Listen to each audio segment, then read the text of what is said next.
Day and welcome to Chambal Fertilisers and Chemicals Limited Q1 FY27 earnings conference call hosted by Valorum Advisors. As a reminder, all participant lines will be in the listen-only mode, and there will be an opportunity for you to ask questions after the presentation concludes.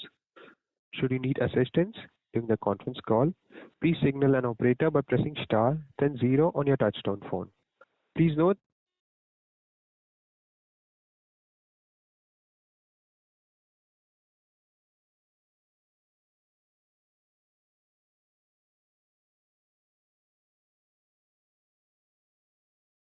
We represent the investor relations of Chambal Fertilisers.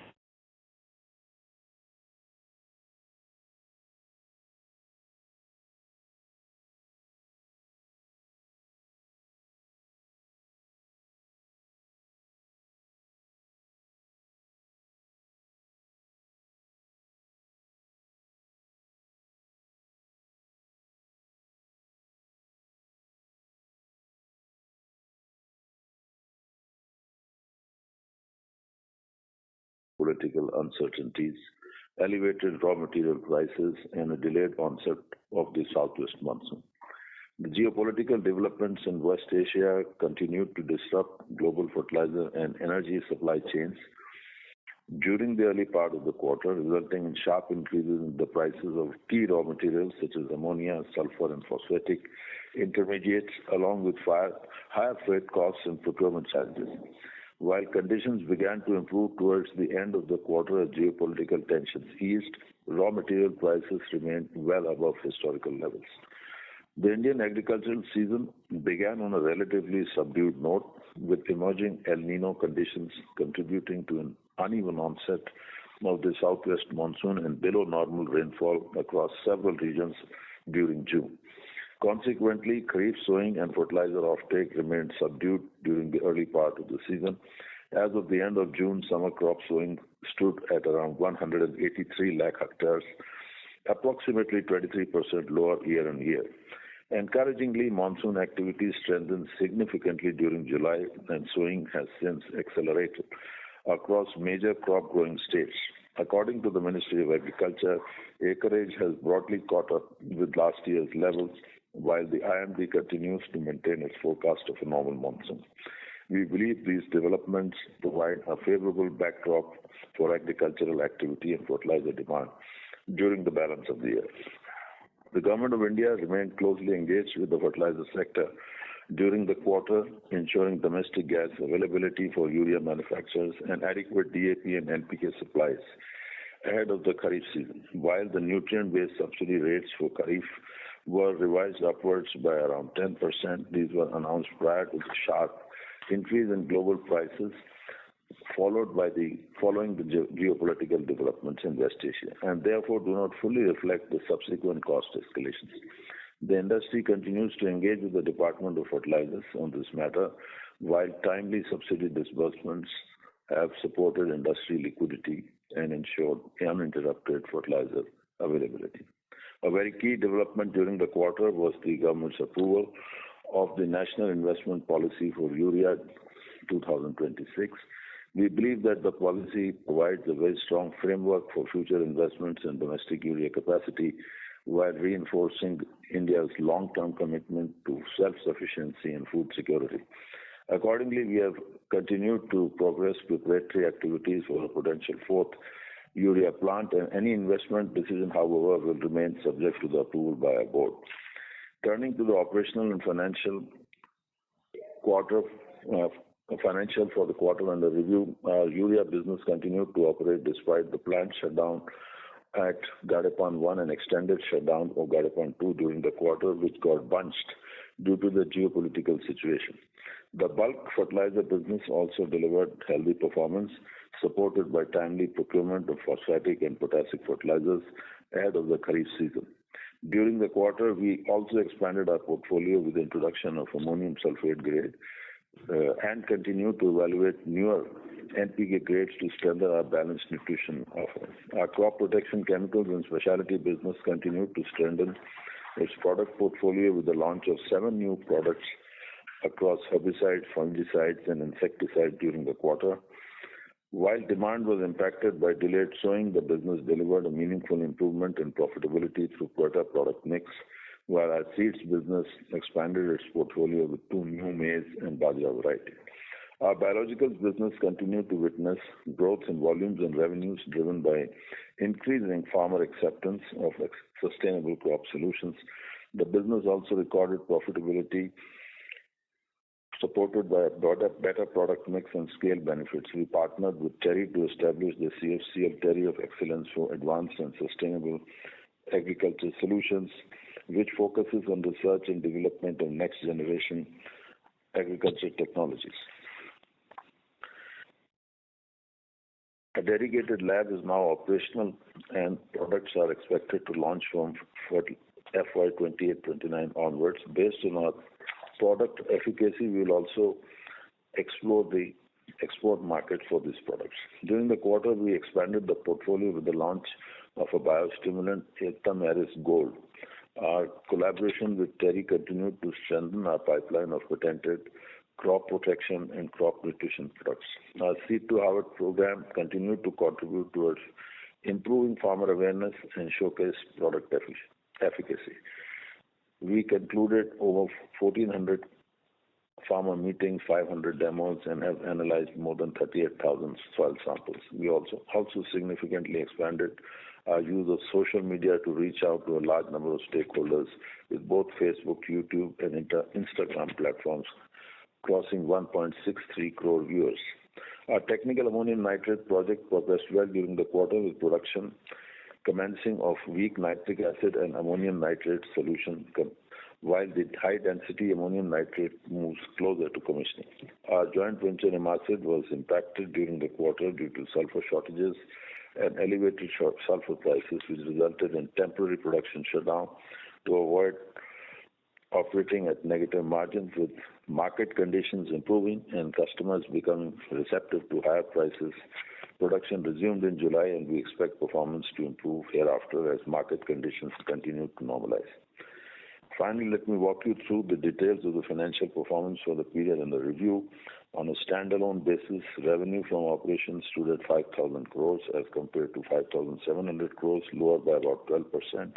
EBITDA, however, rose 12% to 851 crores, with margins expanding to 17%, roughly from 13%, an improvement of about 350 basis points. Profit after tax grew 10% to 703 crores, with PAT margins at around 14% as compared to 11% last quarter.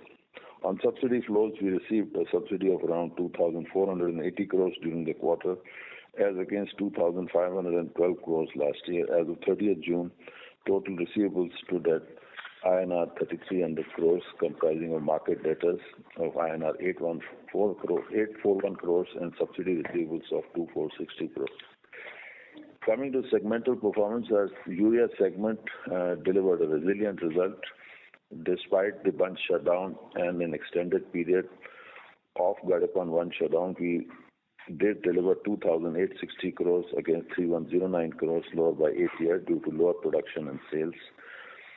Despite lower volumes, the business maintained a healthy profitability. On the complex fertilizer segment, revenues stood at 1,737 crores against 1,131 crores, lower by 18%, reflecting a measured approach to placement in a season where sowing was delayed. Segment EBIT rose 67% to around 239 crores. The crop protection chemicals, specialty nutrients and seed segment recorded revenues of about 430 crores as against 458 crores, lower by 6%, reflecting deferred farmer purchases. Segment EBIT, however, grew 13% to 108 crores, with margins improving to about 25%. However, despite a challenging and operating environment, the quarter demonstrated the resilience of our diversified business model, supported by stable operations, prudent procurement, and improved profitability across key businesses. Looking ahead, while geopolitical development and raw material prices will continue to warrant close monitoring, the long-term outlook remains constructive. The recently announced National Investment Policy of Urea provides a supportive framework for future capacity expansion, while the ramp-up of our technical ammonium nitrate project and continued growth in our value-added businesses strengthen our long-term growth prospects. Backed by a strong balance sheet and disciplined capital allocation, we remain well positioned to create sustainable long-term value for our stakeholders. With this, I would like to hand it back to the moderator and open up for the question and answer session. Thank you. Thank you, sir. We will now begin the question and answer session. Anyone who wishes to ask a question may press star and 1 on your touchtone telephone. If you wish to remove yourself from the question queue, you may press star and 2. Participants are requested to use handset while asking a question. Ladies and gentlemen, we will wait for a moment while the question queue assembles.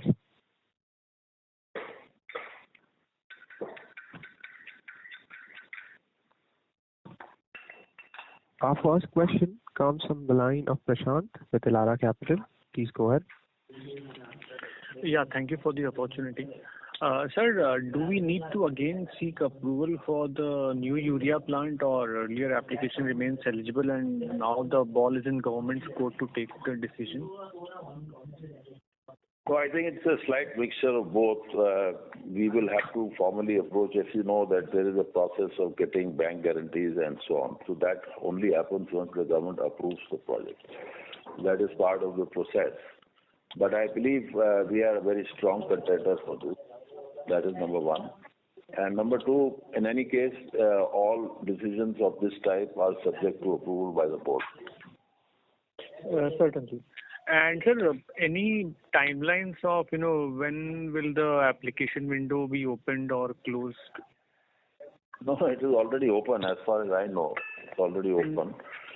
You would understand that projects of this type, almost 10,000 crores, they go through several phases in terms of preparation. And we will be able to we will need our board to approve the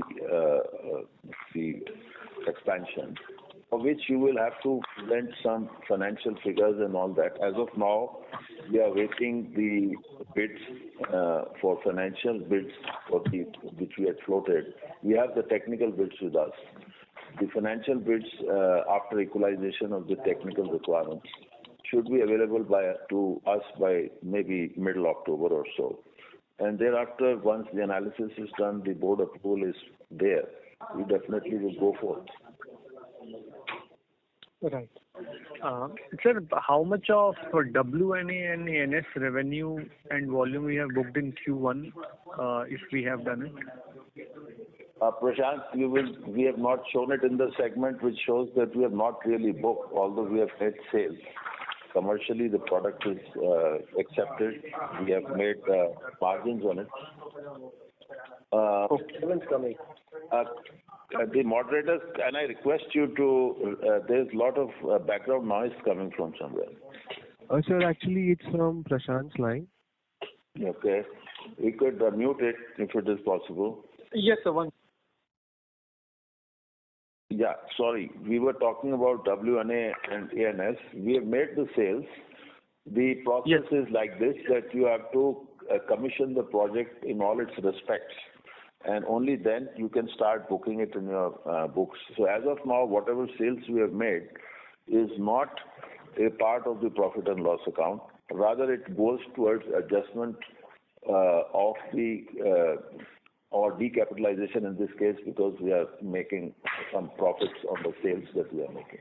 So it is actually decapitalizing the project. But however, we are very soon going to put it into the P&L account. Okay. And sir, but can I get the split of sales between G1, G2 and G3? I think I'll ask Mr. Anuj Jain to give an answer. Yeah. So you are asking sale. G1 is about 0.96,000 tons. G2 is 1.85 lakh ton, and G3 is 3.29 lakh ton. Okay. Sir, would it be our endeavor to utilize full 1.27 million tons of G3 by November itself, and is that possible? No, I think the run rate of the plant, the maximum we can do is about 9.5 to 10, depending on how the circumstances pan out. It is not possible to complete that quantity within the time before the policy period ends. Okay. I have few more questions. I'll jump back in the queue for this. Thank you. Thank you. The next question comes from the line of Shivam Gupta with Trinetra Asset Managers. Please go ahead. Hello, sir. Good morning. Firstly, on the complex fertilizer business, margin were much better, like this quarter. Was mainly because of the inventory purchase earlier at lower prices, or there were any other factors? No, it was, we had made, in fact, last call when we had discussed, we said that we have adequate stock of inventories in the Kharif season. So there was some advance purchases, and which has helped us in this placement and all.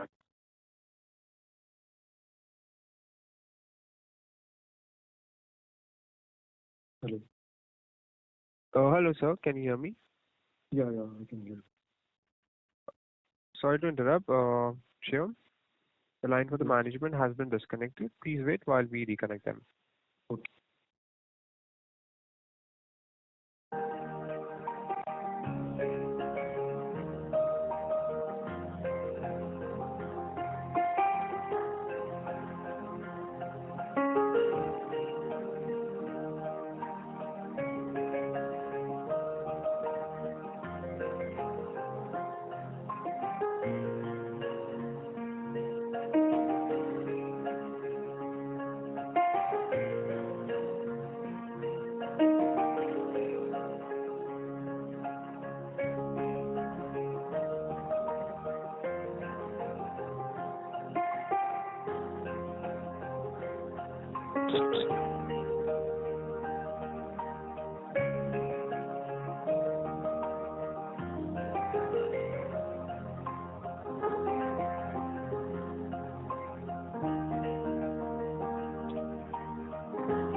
Ladies and gentlemen, the line for the management has been reconnected.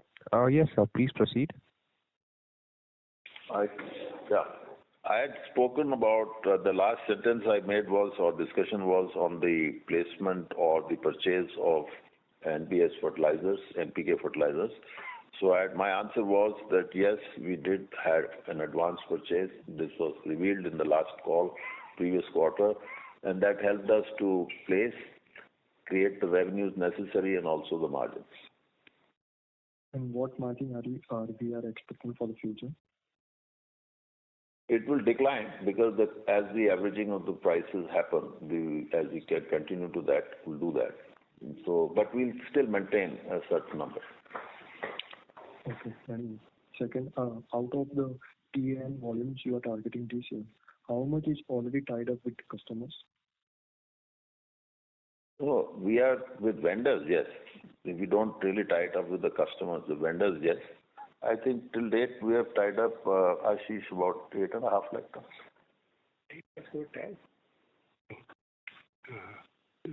Complex fertilizer. Yeah. 8.5 lakh tons is already been tied up. Okay, sir. That's it from my side. Thank you. Thank you. The next question comes from the line of Viraj Acharya with SIMPL. Please go ahead. Yeah, hi, am I audible? Yes. Yes, sir. Yeah, hi. Just a couple of questions. First is for the existing urea policy which expires by December. Any update you can give in terms of, will that be extended or what grouping it will now fall under? No, this is under the NIP 2012 policy. My understanding is that this is a group other than the NUP 2015. The treatment would likely be different, and we are already in discussions with the government. They have asked for certain data.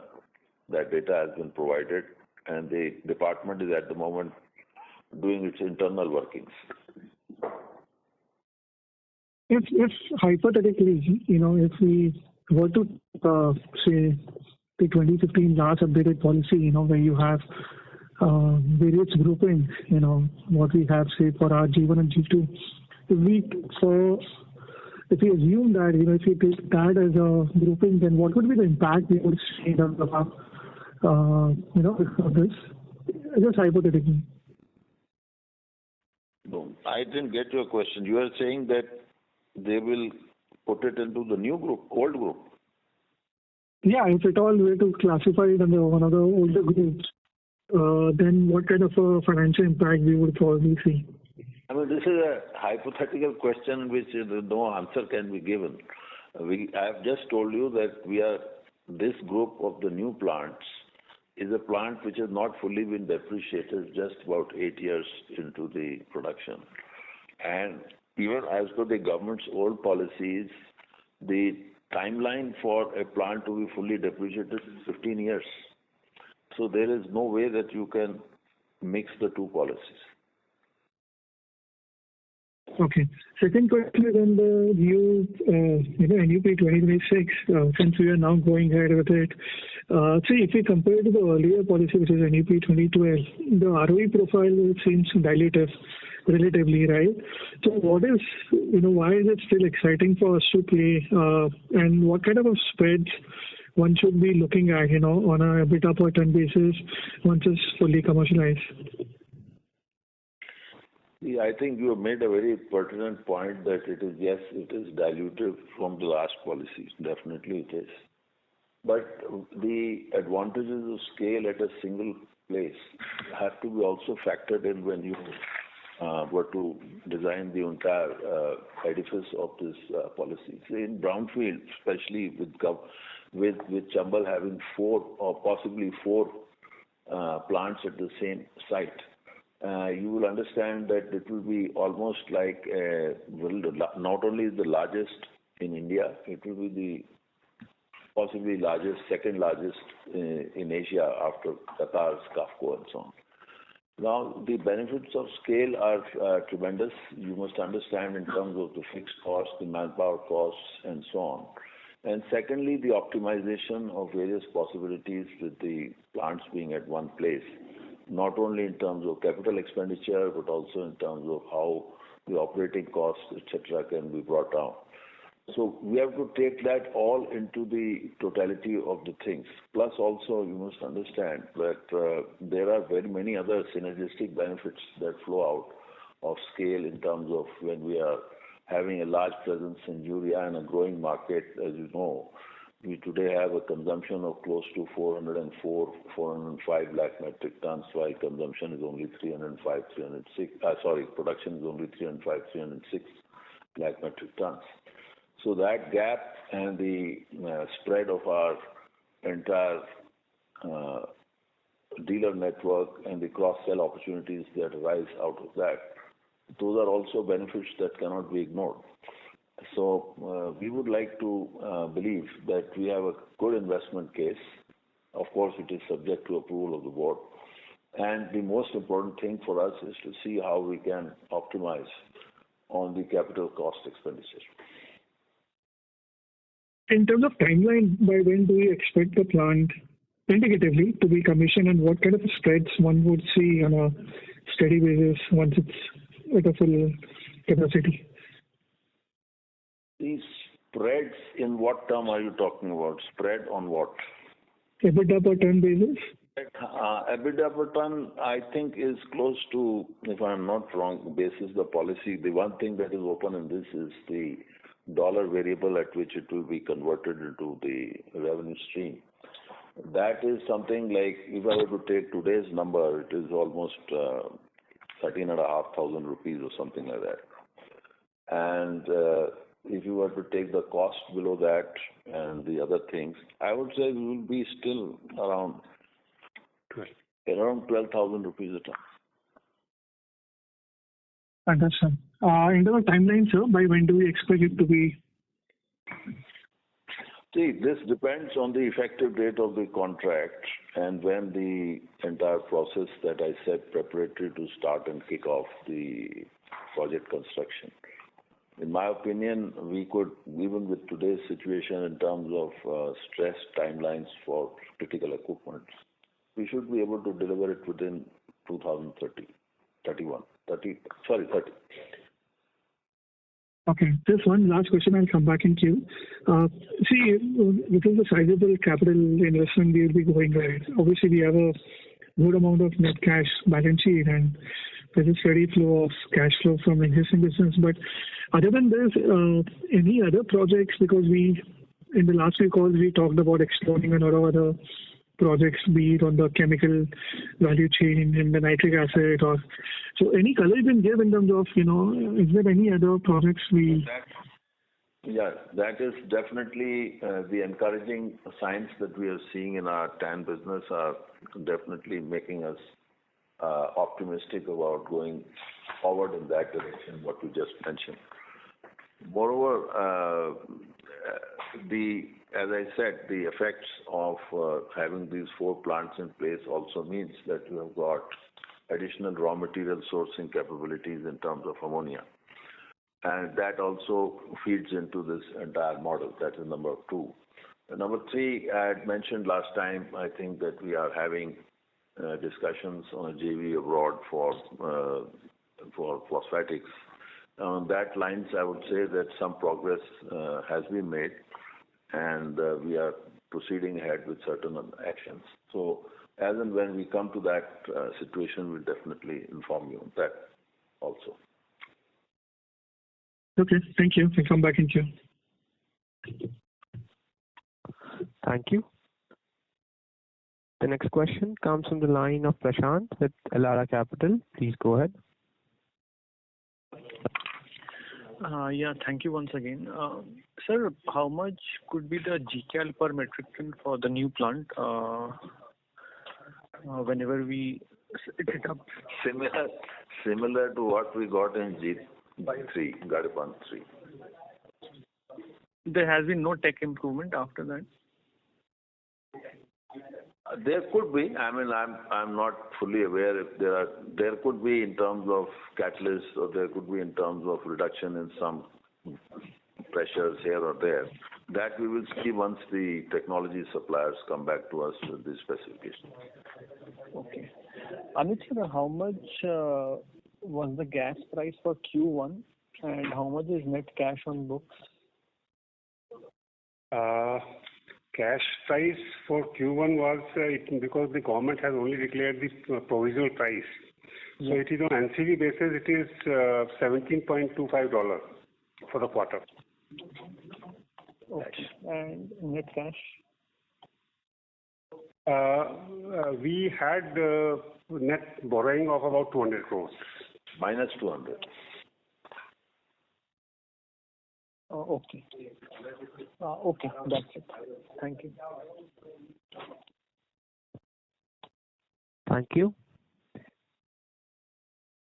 Ladies and gentlemen, if you wish to ask a question, you may press star and 1. The next question comes from the line of Sanjay K, an individual investor. Please go ahead. Hello, good morning. Am I audible? Yes, you are. Yes. So, sir, congratulations for a good operational performance. I mean, it's a good improvement in margins. And there was a delay in this monsoon starting, and I think it started late in July. So, are you seeing that the impact which happened to the product sale in Q1 now, and monsoon is getting better and better as we are progressing? Are we seeing that in Q2 the demand is going to be better than what we expected maybe last quarter? Yes, definitely. I mentioned that in my opening remarks, and that is visible from the way, for instance, fertilizers are being picked up as we speak today. I see from what was happening by middle June and to now in July, for instance. This month itself, we have had almost 380,000 tons of farmer sales of urea and almost 93,000 tons of NPK sales in this month alone. So that means the pickup is close to 19,000-20,000 tons a day, which is quite good in terms of how things are improving. And along with that, once you see that the sowing has proceeded to a certain level, and the shortfall is being made up, the subsequent sales of various other specialty nutrients and crop protection chemicals shall follow. Sure. So overall, you are seeing that the Q2 will progress well than what we anticipated. No, there are two parts. Yeah. We feel that Q2 will also progress well, and the liquidation from the channel is also happening, which will create the second round of demand. Sure. Thank you for the update, and wishing you all the best. Thank you. The next question comes from the line of Dhruv Muchal with HDFC AMC. Please go ahead. Yes, sir. Thank you so much. So a few questions. So firstly, on the urea business, we see improvement in profitability despite the lower volumes. So is it because of the probably the ammonia, surplus ammonia sales, and probably also the currency? And if you can probably share what's the surplus ammonia benefit? No. Let me first lead you through. I think when Anuj mentioned the relative quantities of Gadepan 1 and 2, 3, Gadepan 3 was a predominant factor in this quarter, so that was the first instance. The second instance was the fact that we had a currency uptick, which directly impacts margins as far as Gadepan 3 is concerned. Thirdly, yes, some amount of ammonia sales also with better margins. So these three factors have contributed to better margins.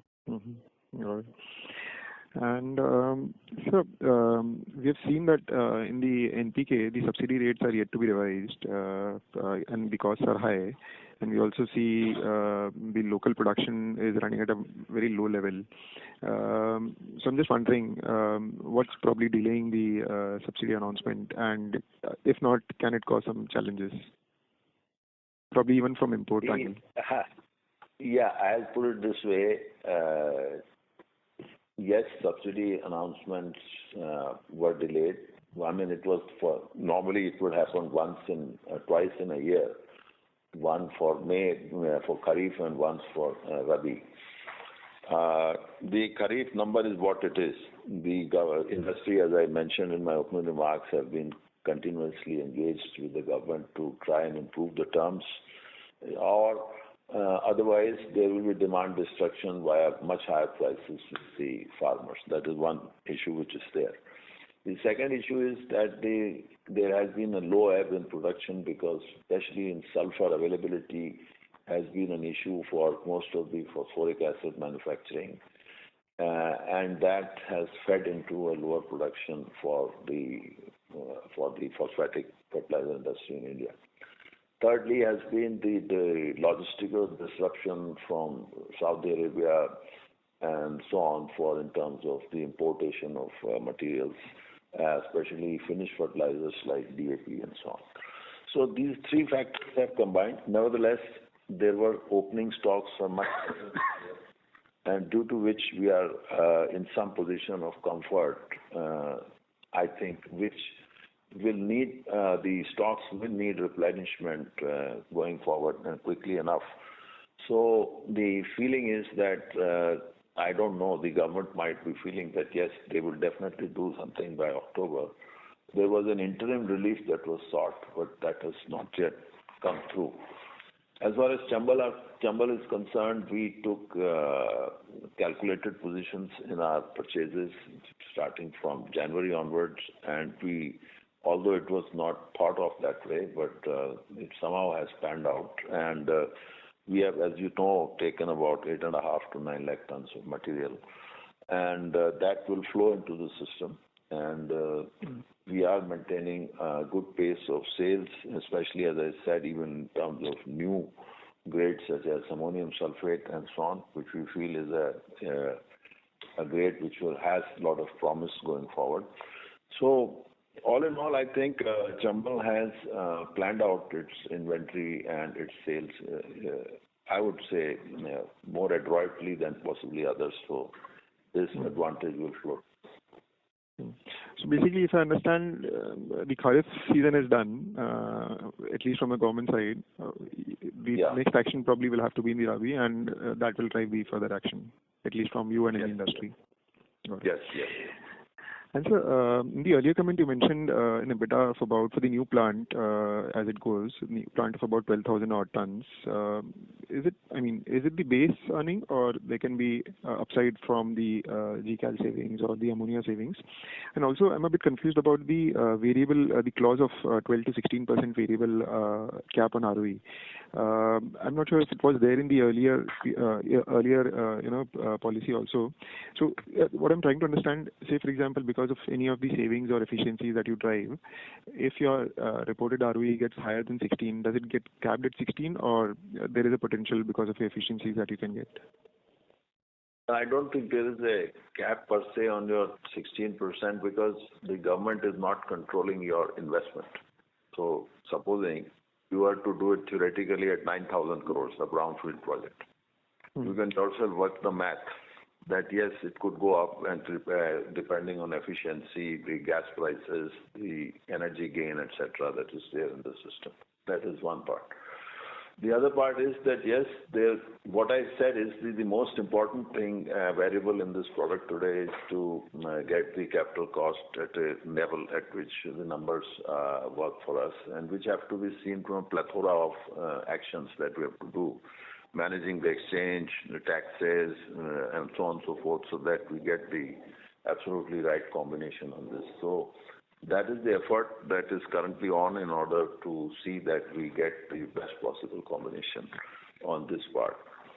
So I hope I have answered your question on that side. As far as 12 to 16% is concerned, that's only an indicative range of what the government thinks, that there is a floor and ceiling system in this, which if you in the old policy it was also there, that you could earn a little bit more in case the IPP was beyond a certain number and some part of it flows into your profits. But that is subject to the fact that your gas price should not be more than $14. So as long as the gas price floats between 14 and 6.5 or 7, whatever the case is, you can get that benefit. That's a theoretical benefit. But the other benefit that is real is, say, supposing you were being able to get the project cost to a certain number and you are operating the plant more efficiently, those then are not capped. Okay. And so last question is about how does the plant get allocated? I'm just trying to understand the process. You said you are in a good position, but what if there are multiple applicants for that? Because the quantum is restricted, if I'm not wrong, 8 to 10 million ton. What if there are other applicants who want to also, go ahead? So how does that process happen? I mean, what gives you the confidence that No, I would say that, let's put it this way, they have to put up the plant in 5 years' time, number one. There are a large number of greenfield applicants. There are a large number of brownfield applicants. Amongst the question is who gets off the block first. You must understand that in this business, there are not too many vendors, so to speak, who are qualified to provide plants of this type. If they get booked early, or if the shops get booked early, then whoever has got the first mover advantage has a big advantage over the others. Got it. So it's the time limitation in which the plant has to be done which gives you the comfort. Not only that, I mean, people who have to then put in 300-400 crores of bank guarantee have to think through whether they can actually deliver within that time frame, because it's a financial aspect on that also, that this is kind of a entry barrier. In case you are not confident, you might not go in. Got it. Sure. Great, sir. Thank you so much and all the best. Thanks. Thank you. The next question comes from the line of Mayuresh with Invest4Edu. Please go ahead. Hello, I am audible? Yes. Yeah. Thank you for the opportunity, sir. My question is regarding to the TAN business. So basically, the Indian TAN market is currently import dependent, but with upcoming capacities from Indian companies, domestic capacity could broadly match the demand by FY28. Do you see any risk of temporary oversupply if demand growth or import substitution is lower than expected? And in such scenario, how do you see capacity utilization, pricing, and industry margin over the medium term, sir? And also there have been reports of Reliance Industry evaluating an entry into a TAN business. How do you view the potential impact of large player entering in this market, sir? So you have got raised extremely pertinent points. To answer your first question first, yes, we know that there is a capacity expansion in place, so Indian supplies are going to go up. Although Indian demand is also going up. That's the good part. There is a continuous stress on infrastructure, roads, ports, bridges, so on and so forth, which will all require, and including, I would say, a very large demand projected, almost 86, something like 3 lakh gigawatt or whatever that is being talked about in terms of expansion of thermal capacity and all that. So coal, mining, also infrastructure in terms of blasting requirements for infrastructure and all that, that's all going up, which is quite encouraging. To my own experience, I would say my own assessment is that we will be short or slightly long in the market, maybe for not more than a year or so, and which we'll have to manage in the situation. But going forth, the market is again going to get short in terms of the demand exceeding supply. And in that sense, we don't have a problem in capacity utilization. Number two, it also depends on the pricing structure that you have in your plant in terms of both fixed and variable costs. I believe we do have a good mix there. Third part is, you rightly mentioned that Reliance are coming in, which means that they're going to bring a very large capacity should they plan to enter. Definitely we'll see what happens then. Can't speculate right now. What is the kind of capacity coming in, what is the timeline for their execution, and so on and so forth. So that is a little bit out into the future, a hypothetical question, but as of now I see no roadblocks. Okay, thank you, sir. And additionally, with current TAN realization being elevated due to geopolitical factors, how should we consider? Should we consider? How should we see sustainable realization and margin over a medium term, sir? No, it is good. At the moment, I think is what my Mr. Mishra tells me is that we are better than budgeted margins as of now. Okay. Thank you, sir. That's all from my. Thank you. The next question comes from the line of Himani Negi with District B. Please go ahead. Sir, hi. Thank you for taking up my question. So we discussed some time back that the ROI in the new investment policy was a bit return dilutive as compared to the old policy, but we'll still be able to make good savings in terms of benefit of single place advantage. So just wanted to understand, when we consider the benefits of single place advantage, will that take the benefit similar to the new investment policy, or will it? Himani, could you repeat? I got a little muffled in middle. I didn't get. You said something about the old policy and the new policy. Could you repeat? Correct. So, sir, I was asking that if we compare the new policy and the old policy, we discussed a few minutes back that ROI is a bit return dilutive. However, we have the advantages of setting up the capex in a single place. That is going to give us a lot of operational advantages. So, I wanted to understand, will the benefit of operational advantage bridge the gap between the ROI? No, not really. Not really. There is a difference. There is still a difference. But as I said, to be a scale player in any commodity business is a strategic advantage in itself. So that is a very important advantage in terms of how the market is played through, in terms of distribution and so on and so forth, and the synergistic benefits that will come from it. Okay. Thank you. Thank you, sir. Yeah. Thank you. The next follow-up question is from the line of Prashant with Elara Capital. Please go ahead. Abhay sir, on the phosphatic side globally, due to Middle East war, how are you seeing the supplies from North African market? Are they getting impacted due to ammonia or sulfur? Just wanted your views on the global phosphatic supplies. See, I'll put it this way, from whatever little I have an understanding of in terms of phosphatic markets. The North African market, which I think you are talking mostly about Morocco, we had, as I've reported in my opening remarks and what you would see in the results as well, we had a prolonged period of shutdown because of two reasons. One was non-availability of sulfur and the exceedingly high price of it.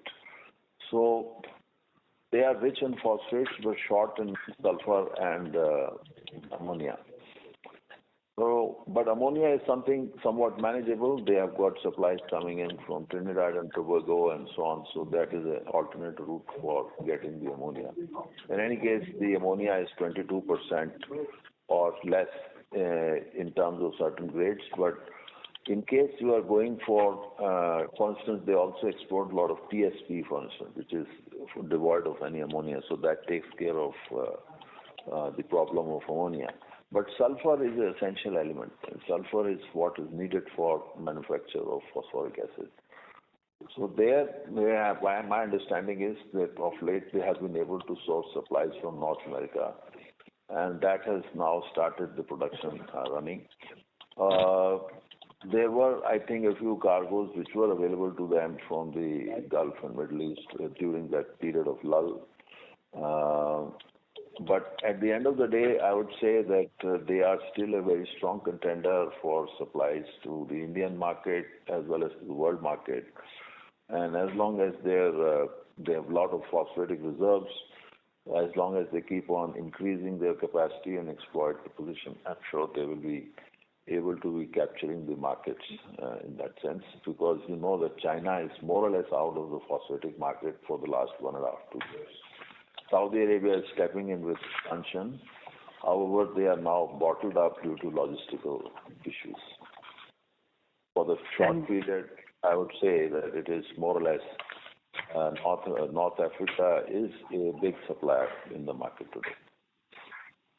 And sir, Chambal is sourcing broadly from North Africa only? It's traded material? As I said, that the grades that we have a lot of Russian exposure. Most of the plot material comes from Russia. Some amount comes from North Africa, in terms of DAP or TSP. So that in this mix of this year particularly, we had a large amount from Russia for us because we did mostly the NPKs. Okay, sir. Thank you so much. Thank you. Our next follow-up is from the line of Viraj Kacharia with SIMPL. Please go ahead. Okay, there's two questions. One is on the NUP 2096. You said that,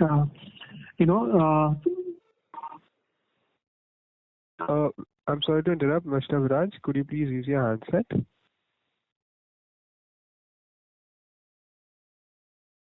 Hello, Mr. Viraj, can you hear us?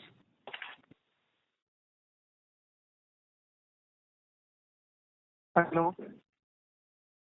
Yes, Hello? Mr. Viraj, could you please use your handset? Yeah, am I audible now? Yeah, please go ahead. Thank you. Yeah, so my question is on the NUP 2026. You said that if we get the product cost right, and if we're able to derive better efficiency, then the grain are not capped in the 16%, ROE. So in the earlier policy, 2012, there was a certain sharing of that, efficiency or, so does that continue in 2026 policy?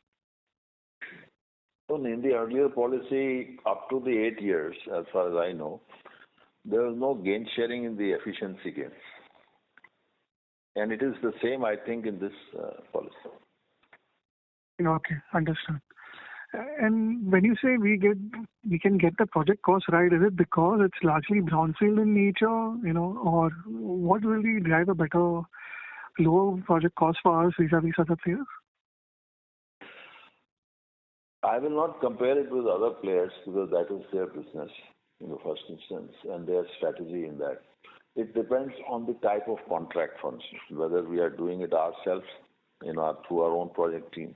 Have we awarded in a LSTK mode wherein we transfer some of the risk to the contractor who is doing it. So these are one or two important structural decisions. Apart from that, the timing of placement, the type of tax structure you choose in terms of how you go about executing the project, the timeline to execute, the financing structure which will define the interest during construction and so on.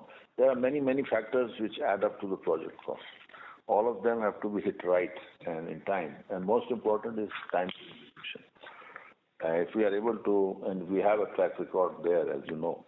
So that's what gives us the confidence that yes, we can definitely execute and get the required return on this. Okay. And this second question was on the phosphatic. See, we already have a JV with, IMACID for phos acid. So just trying to understand, because we seem to have a good amount of projects or opportunities in hand, whether be it urea or, the nitric acid value chain.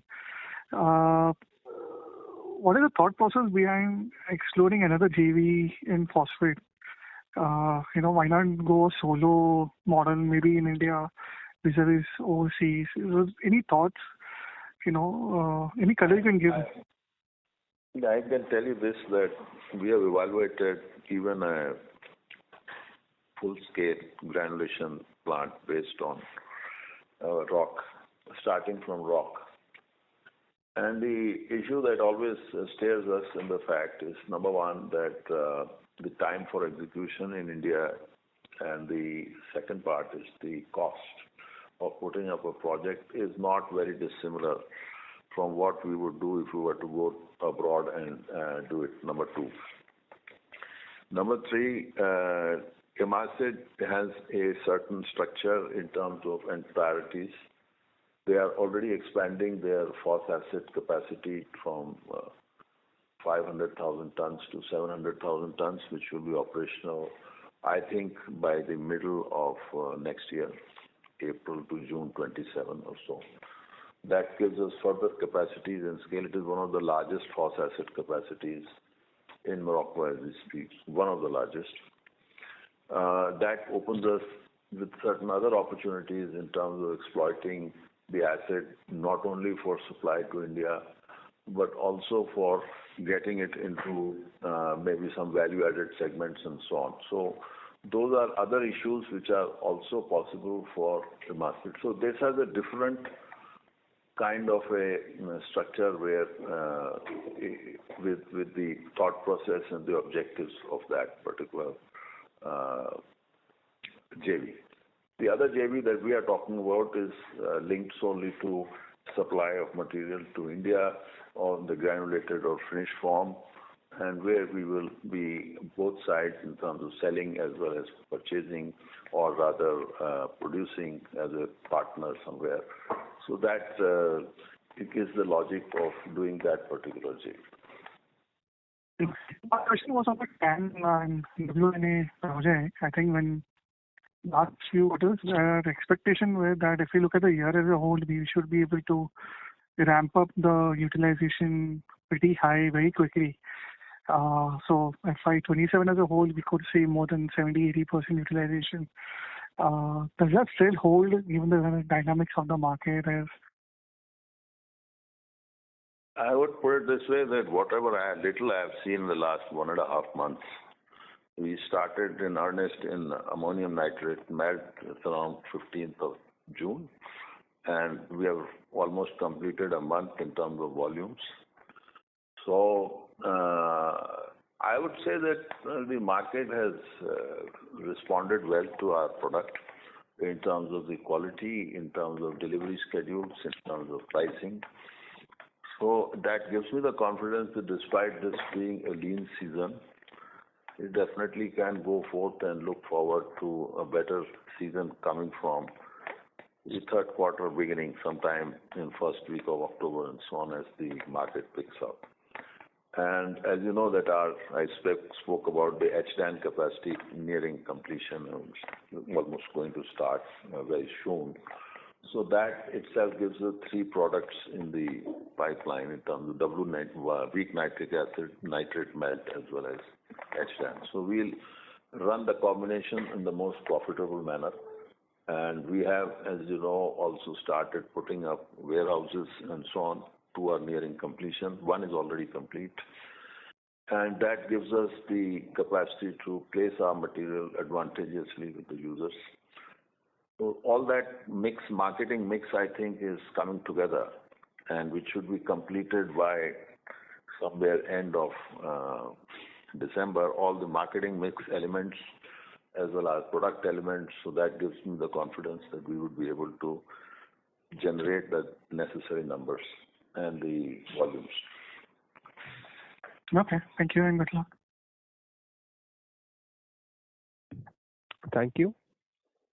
The next question comes from the line of Karan Gupta with Cavi Capital. Please go ahead. Yes, thank you. Appreciate the opportunity.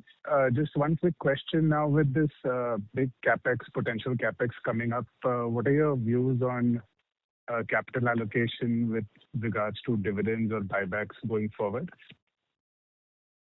I think dividend, whatever numbers I have done is we will definitely maintain the numbers that we have got. I don't see any difference. We have a policy in any case. There is a profit number. We have declared that there will be a 25% or so that we will pay for that. So that I don't think that is an issue. As far as buyback is concerned, I think we have always said that buyback is subject to the fact that if we are not able to, we don't have a visibility in terms of projects and so on. In that case, we will definitely step in. But otherwise, I don't think a buyback is on the horizon. All right. Thank you.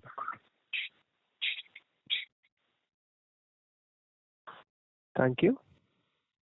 The next question comes from the line of Darshita with DSP Asset Managers. Please go ahead.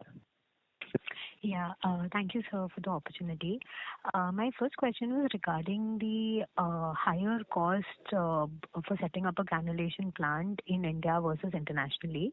If you could just throw some light on what part of the entire process is higher cost in nature, and what would the cost differential be roughly? No, we did a theoretical exercise somewhere in the west coast of India, and had all the elements in terms of land and development and so on, port facilities and all that. What happens in this plant, Darshita, is that the main plant, which is the sulfuric acid plant, the phosphoric acid plant, and the granulation plant. Beyond that, there are many other costs in terms of storages, in terms of gypsum disposal, in terms of raw material storage, and so on. So the outside battery limit, OSBL, that cost sort of overweighs even the cost of the ISBL, which is the inside battery limit cost. So we have done these numbers a couple of times in terms of you have to put up infrastructure to transport the rock, to store the rock. If you are doing potash grades, you have to have a potash kind of a storage. You have to have a lot of stuff to store the ammonia, because you don't have ammonia backups. You have to get ammonia tanks. They are very expensive items. So all of these taken together, it is the outside battery limit that causes a lot of cost increases. Plus, of course, when we did that number and we had engaged some consultants for that. So they gave us a number which was not once taken into account. And, when you do the numbers, you take the higher limit plus 20%, not the minus 20%, what they quote.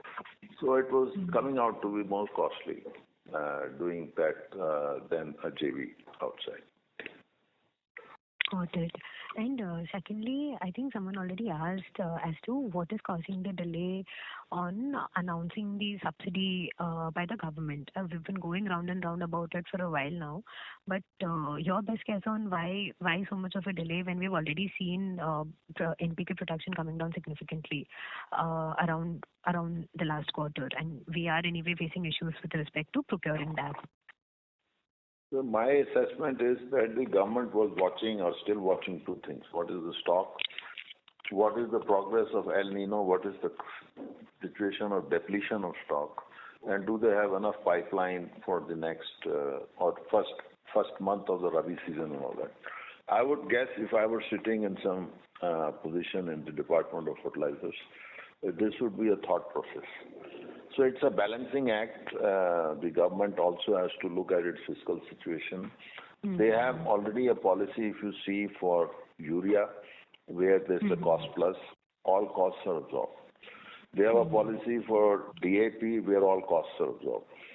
Mm-hmm. So the question is only this, that what is their focus? Is this only their two grades and the others are sort of supplementary grades or maybe other grades with which they may not have that sensitivity? I don't know. I mean, this is my assessment is that possibly they are playing a balancing act on the NPK subsidy.